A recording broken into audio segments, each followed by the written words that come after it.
자, 이 시간 중심을 보시는 하나님, 네 번째인데 사실은 다윗에 대해서 생각하는 것은 세 번째고 오늘까지만 생각을 해보려고 하는데, 첫 번째 뭐라 그랬습니까? 다윗은 자기 자신을 보지 않았고 환경을 보지 않았고 언제나 하나님께 포커스를 맞췄다. 이게 첫 번째고, 두 번째, 다윗은 하나님의 뜻을 하나님의 방법으로 행하려고 무던히 더 애를 썼던 그런 사람이었다라고 하는 것. 세 번째 무슨 얘기냐면 다윗, 저와 여러분과 크게 다르지 않은 사람이었다는 거예요. 이 다윗이라고 하는 분도 결국 하나님의 마음에 합한 사람이라고 하는 칭찬을 들었어도 결국에는 해 아래서 사는 그 수많은 사람 중에 하나였기 때문에 그도 범죄할 수밖에 없었다는 것. 이 점에 있어서는 저와 여러분과 전혀 다르지 않은데, 그가 우리와 다른 그 무엇이 있었다면, 우리가 전혀 못한다는 뜻이 아니라 우리도 많이 비슷하기는 한데, 그에게서 우리가 분명히 볼 수 있는 그 한 가지가 무엇인가 하면, 넘어졌을 때, 쓰러졌을 때 그는 하나님의 말씀하시는 그 말씀 앞에 다시 섰고 그 말씀 때문에 다시 회개하는 마음으로 회복하는 자리로 나아갈 수 있었다라고 하는 것. 이건 너무너무도 중요한 거죠. 그도 우리와 같은 사람이었다는 것. 그렇지만 하나님의 은혜 때문에 다시 회복의 자리로 늘 가도록 했다는 것. 저 어떤 선교단체의 세미나에 가봤습니다. 거기에 강사로 오신 분 얘기가 자신은 더 이상 죄를 짓지 않는다고 이런 얘기를 하고, 더욱이 그 정도가 아니라 자신은 완전한 성화를 이루었다고 얘기를 하고, 그리고 성화 정도가 아니라 영화의 단계까지 나갔기 때문에 자신은 죄도 안 짓고 늙지도 않고 병도 안 든다고 이렇게 얘기를 하더라고요. 그래서 한동안 아무 말도 못하고 여기 앞에 앉아 있었었는데, 간단히 얘기하자면 거짓입니다. 그죠? 미혹이에요, 미혹.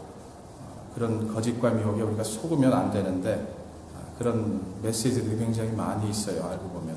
또 안식교 사람들 하는 얘기가 뭐냐면, 완전 성화가 된 사람들만 구원 얻는다라고 하는 이런 얘기를 해요. 굉장히 그럴듯하고 많은 사람들이 그렇게 하려고 애를 쓰는데, 결국 알게 되는 것, 나는 안 되는구나 라고 하는 이런 사실을 알게 되는 것. 그래서 구원 얻는 거라면 사도 바울조차도 구원 얻기가 힘들었을 것 같아요. 그죠? 오호라, 나는 곤고한 사람이라. 이 사망의 몸에서 나를 누가 건져낼까라고 이렇게 고백할 수밖에 없는 것. 그게 우리의 현실이죠. 그죠? 우리 육신을 입고 사는 한은 그 고백이 나올 수밖에 없다라는 얘기예요. 자, 하나님의 마음에 합한 사람이란, 그러니까 어떤 사람이에요? 죄 안 짓는 사람. 이것이 아니고 혹시라도 넘어져도, 혹시라도 실족하고, 혹시라도 범죄했을 때 하나님이 틀림없이 말씀하세요. 하나님의 자녀들에 대해서는 내버려두지 않으십니다. 어떤 형태로든지 말씀하시는데 그때 지체하지 않고 하나님의 방법으로 다루려고 하는 사람들, 이런 사람들을 가지고 하나님의 마음에 합한 사람이다라고 이렇게 성경은 얘기하고 있는 거죠.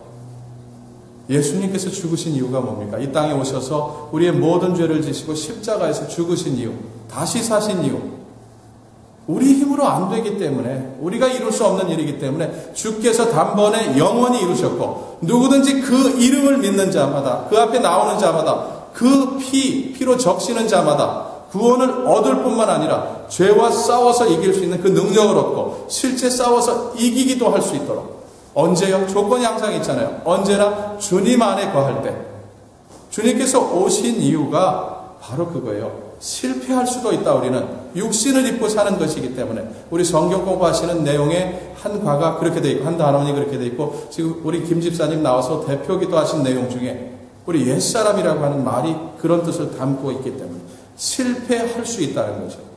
우리 주님은 실패해도 좋다. 실패가 문제가 아니라 거기 주저앉아 있는 것이 문제다. 일어서라고, 괜찮다고, 툭툭 털고 일어서는 것이 더 중요하다라고 이렇게 말씀을 하시는 겁니다. 이게 복음이에요.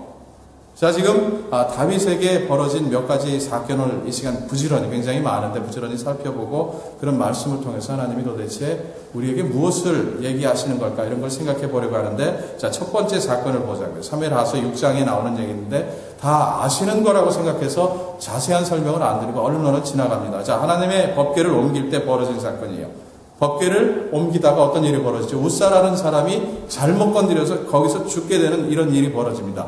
이유가 뭐지요? 법궤를 예루살렘으로 옮기는 것, 이거 하나님의 뜻입니다. 그죠? 하나님 기뻐하시는 건데, 하나님의 기뻐하시는 일을 하다가 이런 일이 벌어진 까닭은 뭐냐 이거예요. 하나님이 기뻐하시지 않는 일이라서가 아니라 지난주와 나눴던 말씀과 거의 비슷하게 어떤 잘못이 있었어요? 하나님의 뜻이었어도 하나님의 방법이 아니었기 때문에. 자, 한번 보세요. 옮기는데 어떻게 옮깁니까? 사무엘하서 6장 3절을 보니까 저희가 하나님의 괴를 새 수레에 싣고 새 것에 실었다고. 얼마나 정성이 많이 남겨져 있어요. 그리고는 산에 있는 아비나답의 집에서 나오는데 아비나답의 아들 우사와 아요가 그 새 수레를 모니라. 새 것으로 이렇게 했다고. 별로 문제가 없어 보여요. 근데 그런 일이 벌어졌습니다. 그래서 다윗이 깜짝 놀랐죠. 그래서 이 사건이 벌어진 후에 도대체 무엇이 잘못된 것인가 하고 알아보니까 하나님의 방법으로 옮겼어야 했다는 거예요. 그죠?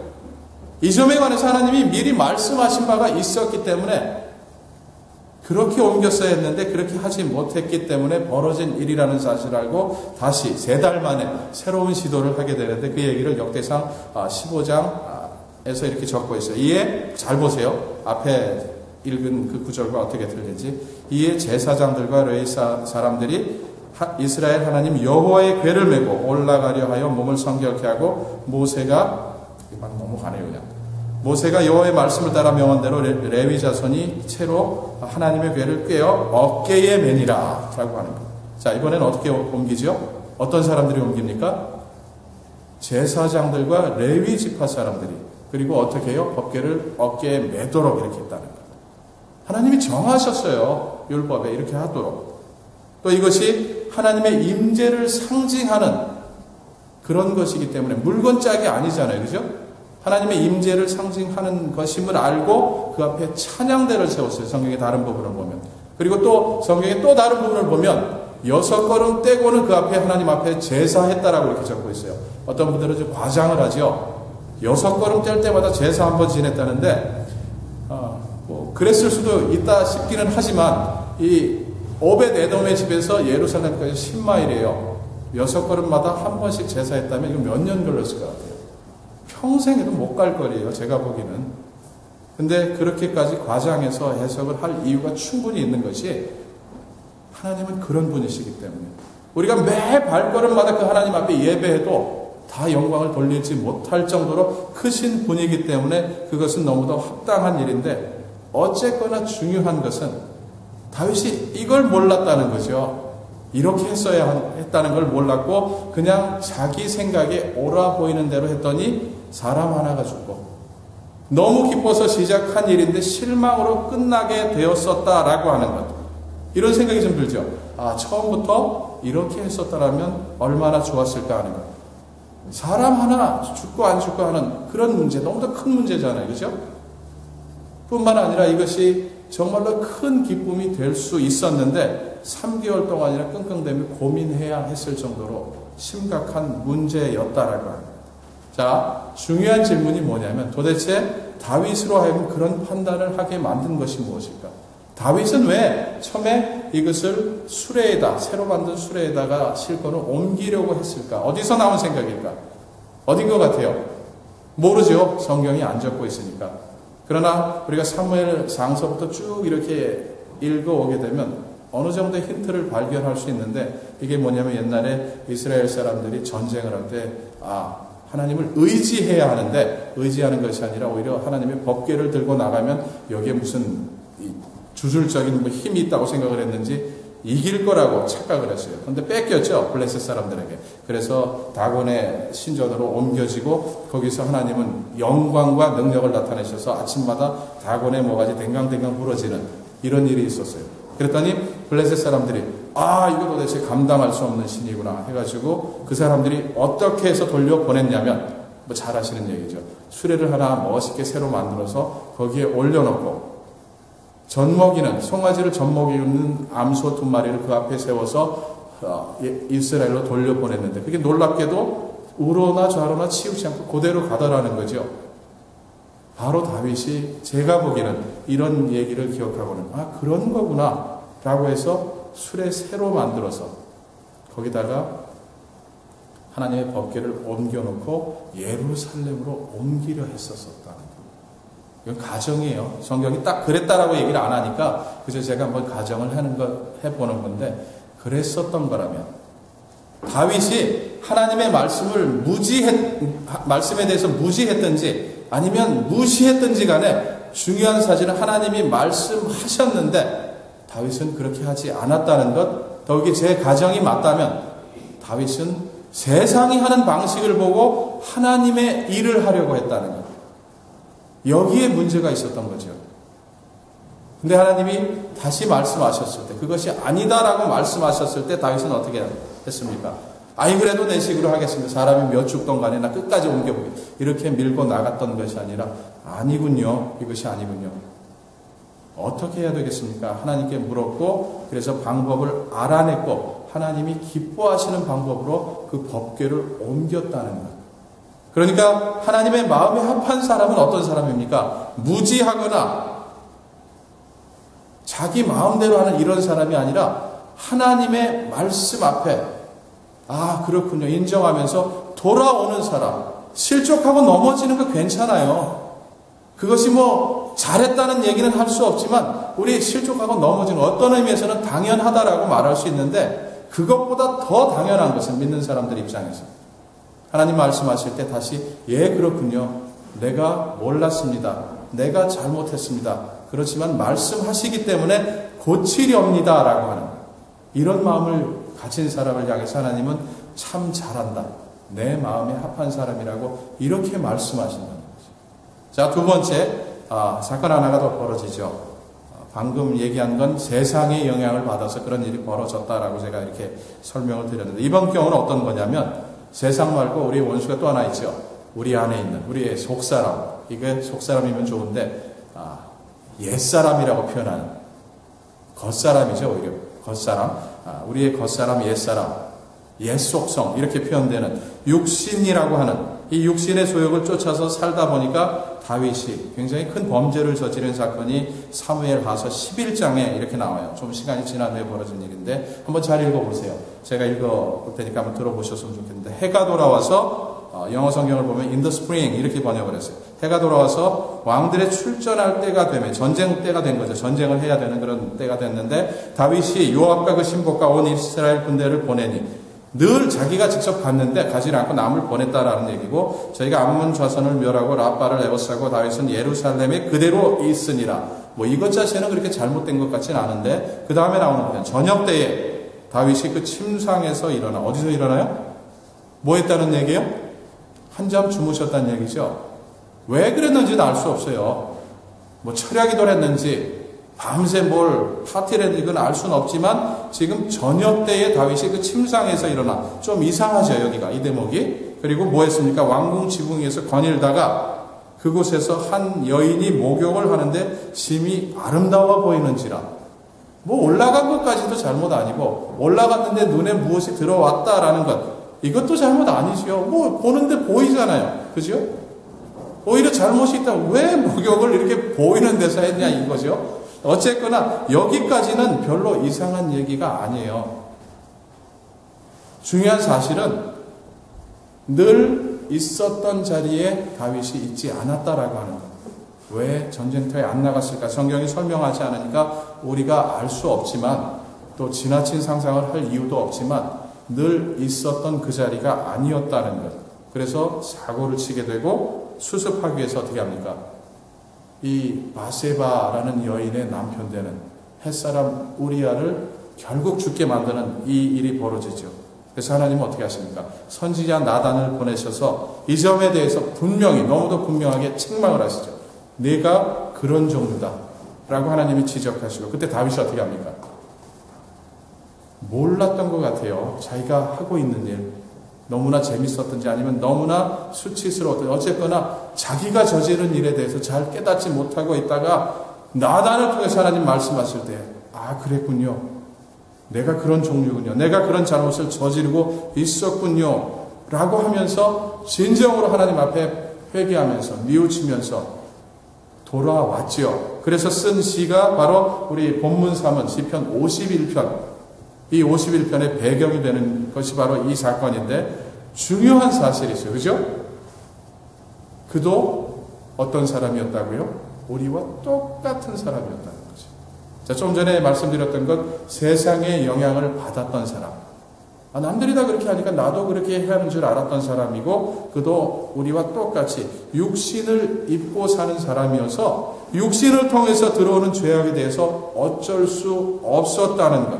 자, 제가 이렇게 얘기를 하면 오해하실 수도 있어요. 죄 짓는 건 뭐 어쩔 수 없는 것, 당연하다, 뭐 이런 식의 얘기를 하는 것 같은데, 그렇다면 뭐 죄 지어도 된다는 얘기 아니겠느냐? 아무렇게나 살아도 되는 거구나라고 이런 판단을 하기 쉬운데, 그런 얘기가 아니죠. 그죠? 죄 짓는 거 당연하다는 말은 죄 짓도록 제가 강조하고 조장하는 얘기가 아니라, 제가 말씀드리는 건 이런 얘기예요. 우리가 성령을 쫓아서 살아야 하는 사람들이고, 하나님을 신뢰하면서 하나님을 믿는 믿음 속에서 살아야 하는데, 우리가 하나님을 향해서 믿음을 접는 그 순간 어떤 일이 벌어져요?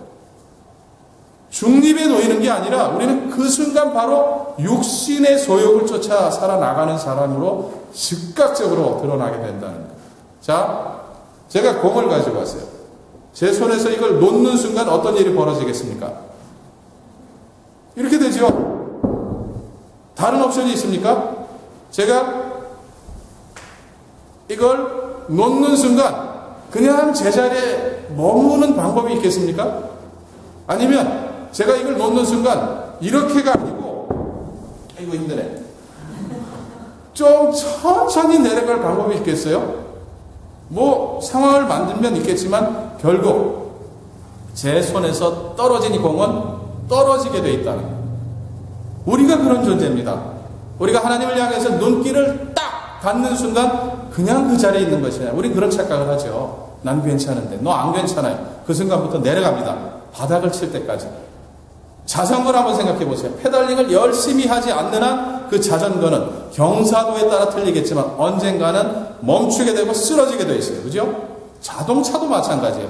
우리가 핸들을 잡고 브레이크와 페달을, 액셀레를 잘 이용해서 자동차를 스티어링 하면서 가지만 손을 딱 놓는 순간, 발을 딱 떼는 순간 어떻게 되죠? 가긴 갈 거예요. 그런데 주변에 아무것도 없고 앞에 활짝 열려져 있는 공간이 아닌 한은 언젠가 부딪히게 되어 있다는 거예요. 그리고 언젠가는 멈추게 되어 있다는 거예요. 우리가 그런 존재입니다. 우리가 믿음을 이게 두려움 속에서 생각할 것이 아니고 지금 기쁨과 소망 속에서 생각해야 되는데, 우리가 하나님을 향해서 눈길을 딱 닿는 순간, 믿음을 딱 저버리는 순간 이와 같은, 이 공이 떨어지는 것 같은 일이 우리 삶 속에 벌어진다라고 합니다. 자, 더 중요한 사실은, 그래서 우리는 실족하게 되고 범죄하게 되지만 더 중요한 사실은 아무리 깊은 죄악에 빠져 있을지라도, 빠지게 될지라도 한번 생각해 보세요. 다윗이 올라갔어요. 보이니까 마음속에 좀 남자니까 이상한 생각을 가졌는데 다윗이 어떻게 했습니까? 거기서 멈출 수 있으면 얼마나 좋았겠어요. 발전시켰죠. 품은 겁니다. 생각을. 육신의 소욕이 마음속에 들어오니까 여기서 멈춰야지라고 할 수 있었던 것이 아니고 이 생각을 즐겼어요. 그래서 데려오는 일로 이어졌고 다른 일로 이어졌고 결국에 발전이 되고 그래서 점점 깊은 자기의 죄악을 감추기 위해서 또 다른 죄악을 짓는 이런 깊은 일로 빠져들었다라고 하는 거예요. 얼마나 깊게 빠진 겁니까 이게. 한 나라의 왕인데. 근데 하나님이 말씀하실 때 다윗은 알아먹었어요. 그리고 다윗이 그렇게 돌아왔을 때 하나님은 기꺼이 그 다윗을 용서하셨다라고 해요. 여기에 소망이 있어요. 그죠? 우리가 아무리 깊은 잘못을 하며 살았을지라도 하나님께서 말씀하신 그 말씀의 의미를 알고 하나님 앞으로 돌아오려고만 한다면 하나님은 거절하시는 분이 아니고 기꺼이 맞아주시고 환영하시는 분이라고 합니다. 우리 아버지가 그러신 분이에요. 탕자의 비유 속에, 우리가 탕자의 비유라고, 사실은 이름을 아버지의 비유라고, 좋은 아버지의 비유라고 이렇게 이름을 바꿔야 될 것 같은데, 그 아버지는 맨발로, 아직 상거가 먼데, 거리가 먼데 그 아들을 향해서 맨발로 달려나가시는 그런 아버지시라고 성경이 이렇게 말하고 있지 않습니까? 그러니까 우리가 좀 실패했고 실수했고 넘어졌었더라도 괜찮은 거죠. 하나님의 음성을 듣고 돌아오려고만 한다면 자, 우리 여기서 잠깐 생각을 해볼 필요가 있는 것이 다윗이 정말 돌아왔는지 돌이켰는지 우리 어떻게 알죠? 우리 요즘에 문제되는 사건들이 많이 있어요. 목회자들이 금전적인 문제 때문에, 도덕적인 문제 때문에 사회적 무리를 일으키고 그런 분들 때문에 요즘은 숫자도 많아서 몇몇 분들이 그런다고 말을 못하고 상당수가 그러는 것 같은데 그런 분들 때문에 뭐 전 예외다라고 말씀드릴 게 아니라 지금 당장은 제가 잘못한 건 없는데 그런 쪽에서 저도 그런 가능성이 많은 사람 중에 하나로서 안타깝게 생각하는 그런 마음에서 얘기를 하는 건데 이분들이 문제가 되면 번번이 뭐라 그래요? 회개합니다. 얘기하죠. 그렇죠? 뉘우칩니다. 근데 이분들이 정말 회개이고 뉘우쳤는지 우리 어떻게 알죠? 우린 잘 몰라요. 그렇죠? 다윗이 지금 회개했다, 돌이켰다라고 하는데 정말 돌이킨지 우리 어떻게 알게 됩니까? 성경 속에 해답이 있어요. 우리 읽어보니까 그랬구나 라고 아는데 이 과정을 보게 되면 다윗이 정말 뉘우친 사람이구나. 정말로 회개하고 돌이키고 하나님께 돌아온 사람은 이런 특징이 있구나 라고 하는 사실을 한 가지 발견하게 되는데 그게 뭔지 아세요? 우선 하나님이 말씀하시니까 하나님을 향해서 나가죠. 그리고 하나님이 그 자리에서 말씀하시는 그 어떤 것도 당연하다라고, 정당하십니다, 하나님 옳으십니다라고 다 받아들인다는 것. 좀 전에 말씀드렸던 많은 목회자들, 죄송스럽지만 또 얘기를 할게요. 뭐 손가락질하는 게 아니라 뉘우칩니다, 회개합니다라고 하면서 조건을 붙이죠. 그러나 나는 강당에 또 서겠습니다. 이 조건을 자꾸 붙이는 다윗을 보세요. 우리 보게 되겠지만 다윗은 그런 조건을 하나도 붙이지 않습니다.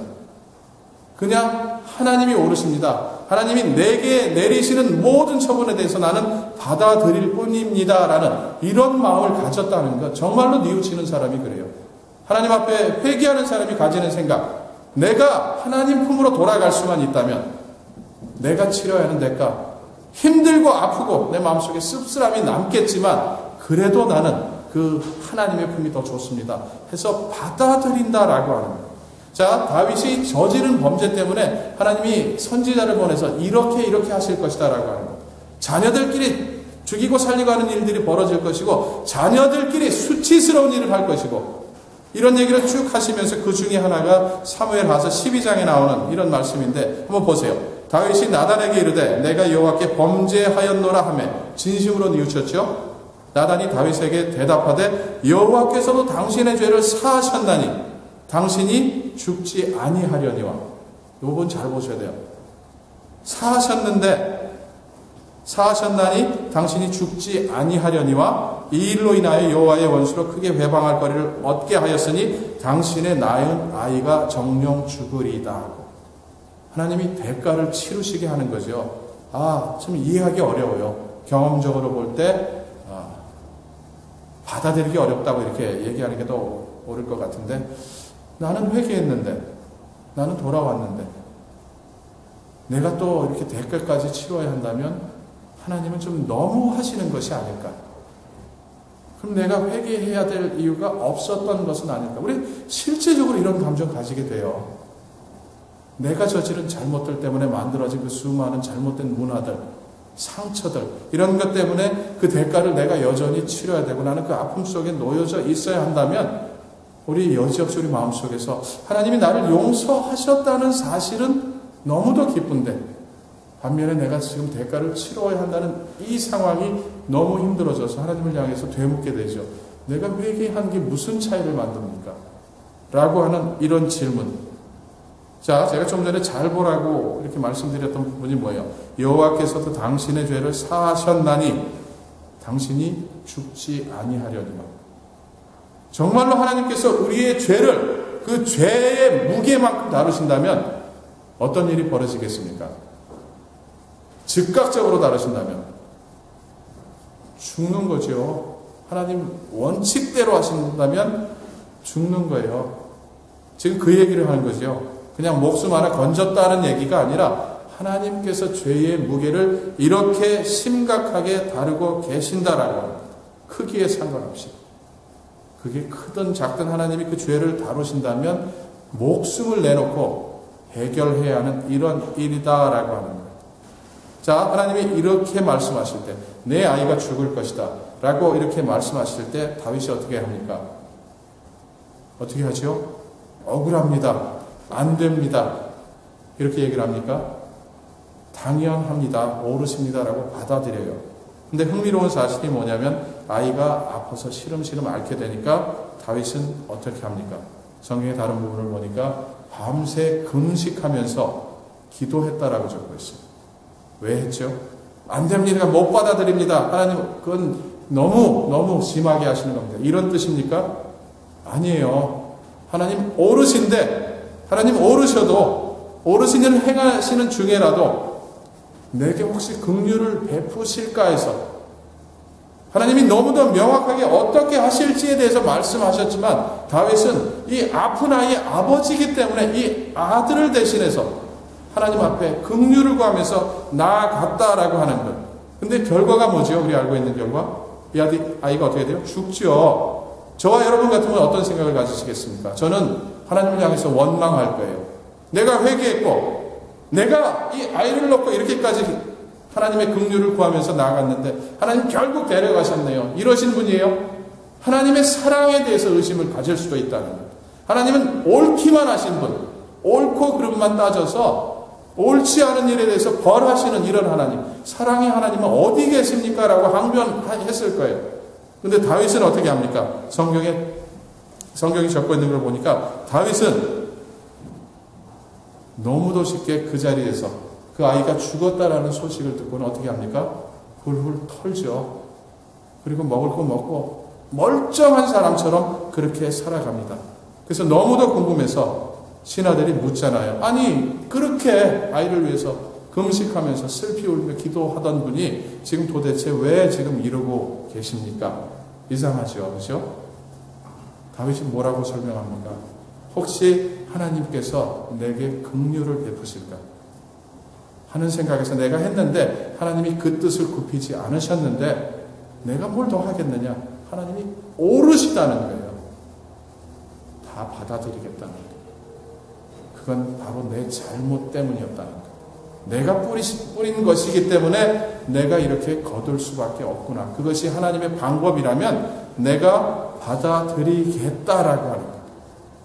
이런 걸 보고 우리가 얘기할 수 있는 거죠. 아, 다윗은 정말 진정으로 뉘우친 사람이구나라고 하는 거예요. 조건을 붙이지 않고 더 이상 하나님을 향해서 항변하지 않고 옳지 않으시다고 주장하지도 않고 하나님의 사랑에 대해서 의심하지도 않고 하나님 오르십니다. 제가 잘못한 거였습니다. 그래서 이 결과를 이렇게 제가 맛보게 된 것입니다. 라고 하는 거예요. 그러니까 회개가 이거예요. 돌이킨다는 말, 하나님께 돌아온다는 얘기가 그냥 내가 이렇게 할 테니 하나님은 이 부분에 대해서 건드리지 마십시오라고 딜하는 것이 아니라 이제부터는 하나님 품에 다시 안기는 게 내 인생에 너무 중요한 일이라서 무엇을 내게 행하시는지 간에 오르십니다. 받아들이겠습니다. 라고 하는 마음으로 하나님 앞에 서는 것. 이걸 회개라고 그러죠. 이것을 돌아온다라고 얘기를 하는 거죠. 자, 여기까지 얘기하면 씁쓸함이 남으실지 모르겠어요. 그러면 하나님 굉장히 엄하신 분이네. 엄하신 분이에요, 하나님. 엄하신 분인데 하나님은 동시에 너무 따사로운 자애로우신 얘기가 여기서 좀 전에 말씀드린 그 부분에서 딱 끝난다면 하나님 굉장히 무서우신 분인데 얘기가 거기서 끝나질 않죠. 그렇죠? 물론 그 아들이 결국 죽을 수밖에 없었다는 건 너무 안타깝고 제가 그 입장이었다면 마음속에 씁쓸함이 오랫동안 남아 있었을 것 같은데 자, 하나님이 행하신 일을 보니까 그렇게 끝나질 않아요. 하나님이 어떻게 하셨냐면 다윗과 바세바 사이에 누가 태어나도록 했습니까? 아들 하나가 더 태어났죠. 그 아들의 이름이 누굽니까? 솔로몬이에요. 그렇죠?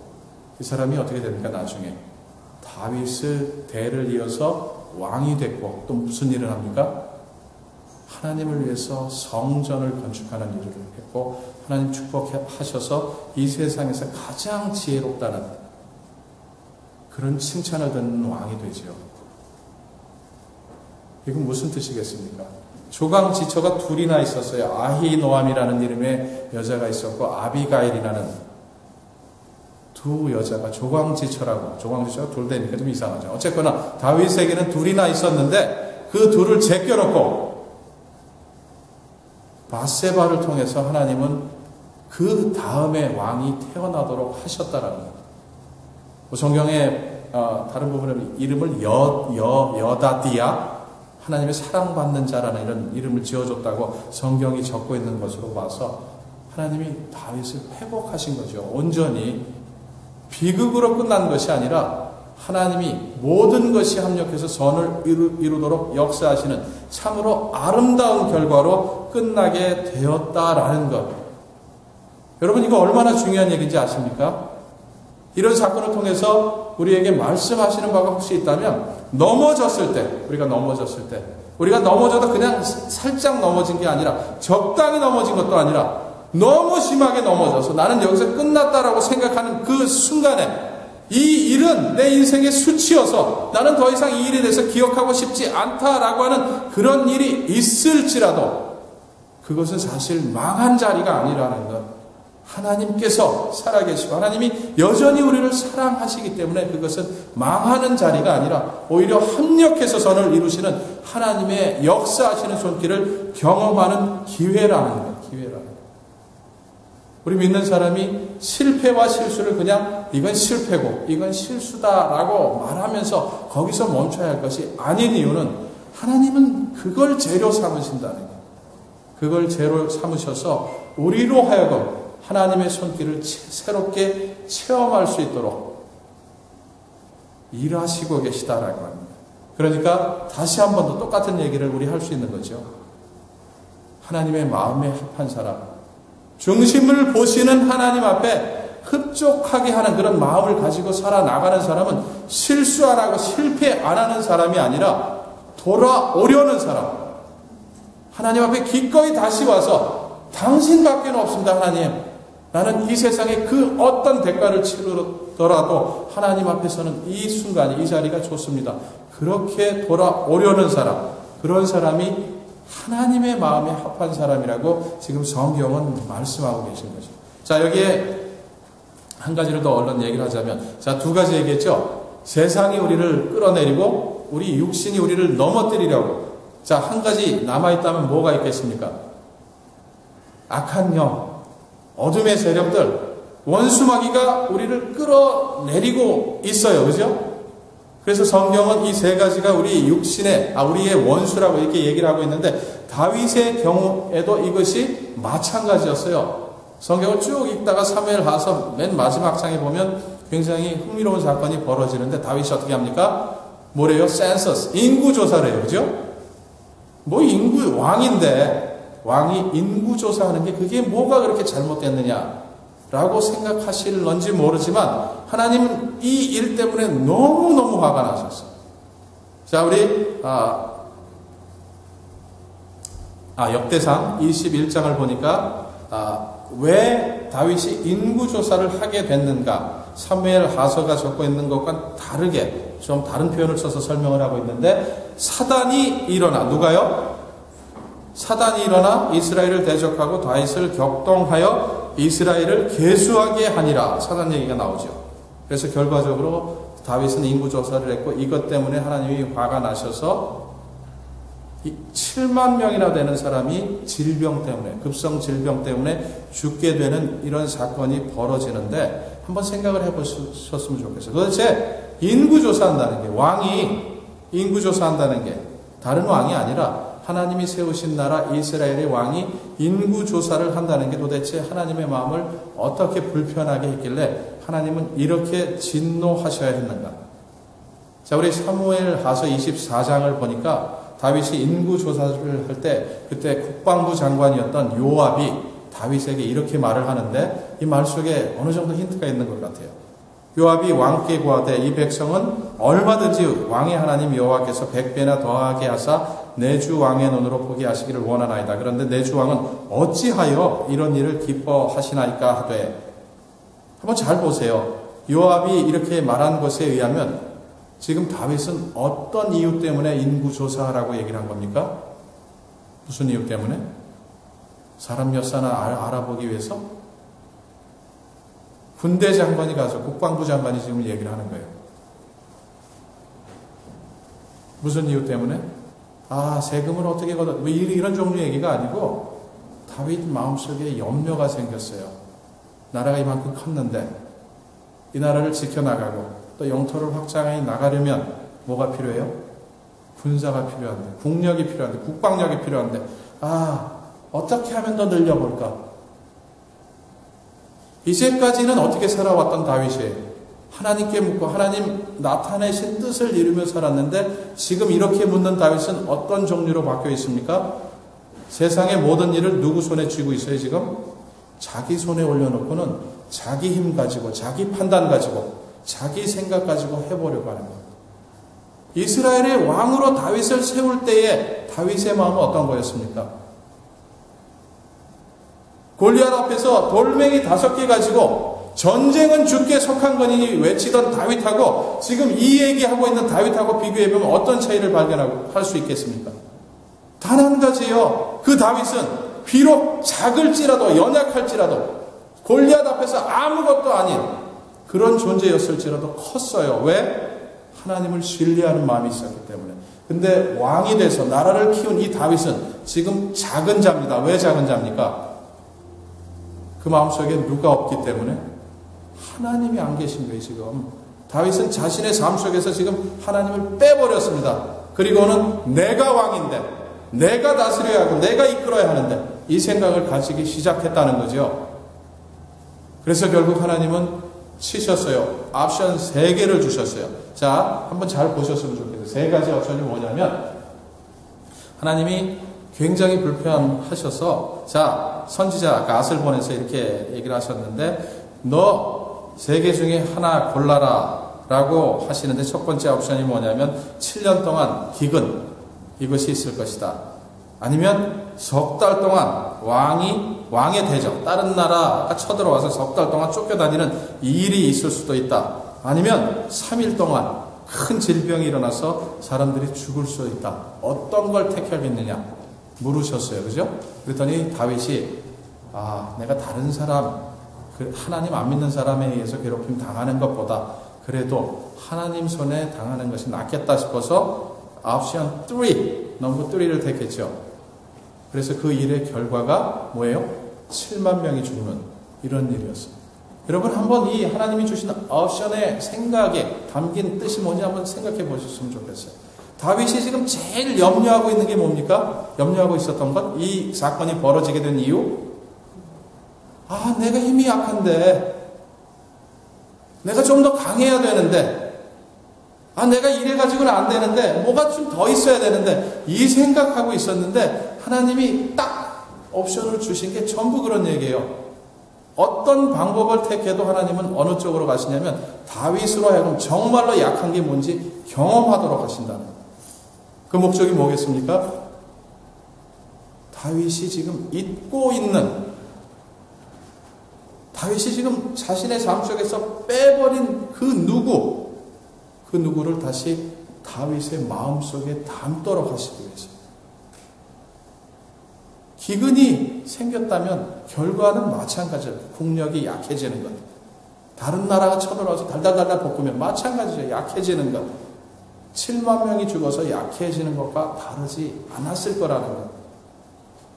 하나님은 무엇을 말씀하기 위해서 너 잘못했으니까 이벌 받아라 이런 종류의 얘기가 아니라 다윗의 마음을 돌이키시기 위해서 하나님은 이런 일이 있도록 하셨다는 것.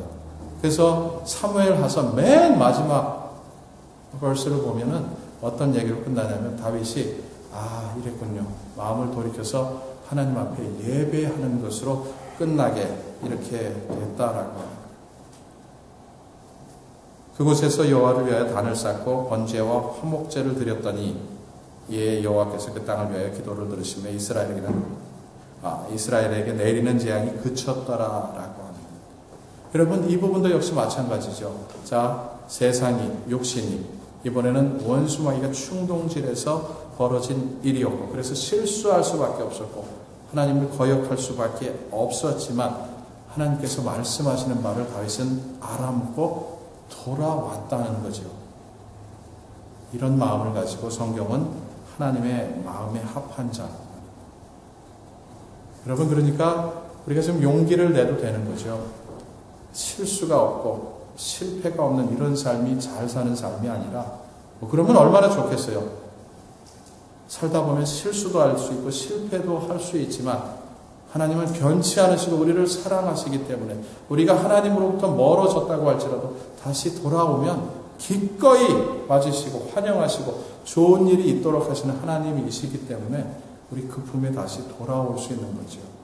우리 하나님이 이런 놀라운 약속을 주셨습니다. 우리가 참여하기도 하는 시간에 생각하는 그런 말씀인데, 만일 우리가 죄 없다 하면 스스로 속이고 또 진리가 우리 속에 있지 아니할 것이요, 만일 우리가 우리 죄를 자백하면, 자백이 뭡니까? 호몰로게오라는 단어. 마치 어린아이에게 너 잘못한 거야 라고 가르치기 위해서 엄마 따라해봐, 아빠 따라해봐, 잘못했습니다, 이렇게 말하게 만드는 것처럼 하나님이 잘못됐다고 말씀하시는 부분에 대해서 우리도 똑같이 잘못된 거네요 말하는 것, 이게 자백이에요. 그죠? 자백하면 어떻게 하시겠다고요? 미쁘시고 의로우사 우리 죄를 사하시며 모든 불의에서 우리를 깨끗게 하실 것이요, 만일 우리가 범죄하지 아니하였다 하면 하나님을 거짓말하는 자로 만드는 것이니 또한 그의 말씀이 우리 속에 있지 아니하니. 놀라운 약속. 자백하면 당신이 옳으십니다, 그렇게 말씀하실 때 옳으십니다, 그래서 나도 그것이 잘못된 줄 알고 인정하면서 버리겠습니다, 다시 당신 앞에 다시 서겠습니다, 이렇게 하면 회복하실 뿐만 아니라 그 부분에 있어서 이길 수 있도록 힘도 주시겠다고 이렇게 약속을 하고 계신 거죠. 이게 얼마나 복음입니까? 우리 자주 넘어지고 실수하고 실패하는 거예요. 우리 계절이 화사해질 뿐만 아니라 이 계절에 많은 사람들이 예수 그리스도의 십자가를 생각하지요. 우리 1년 내내 그랬으면 얼마나 좋겠어요. 어쨌거나 이렇게 예수 그리스도의 죽으심과 다시 사심을 생각하는 이 계절에 다시 한번 그 십자가를 통해서, 그 부활의 능력을 통해서 우리를 사랑하신다고 말씀하시는 하나님의 그 음성을 우리 들으시면서 내가 넘어질 때도 나를 기억하시고 내가 실패할 때라도 나를 기억하시는 그 하나님 앞에 내가 언제나 돌아가겠습니다, 그 앞에 서겠습니다, 그래서 품으시는 그 사랑 나도 마음에 담고 이기며 살겠습니다. 우리 이 결단을 한번 새롭게 하시면 좋겠습니다.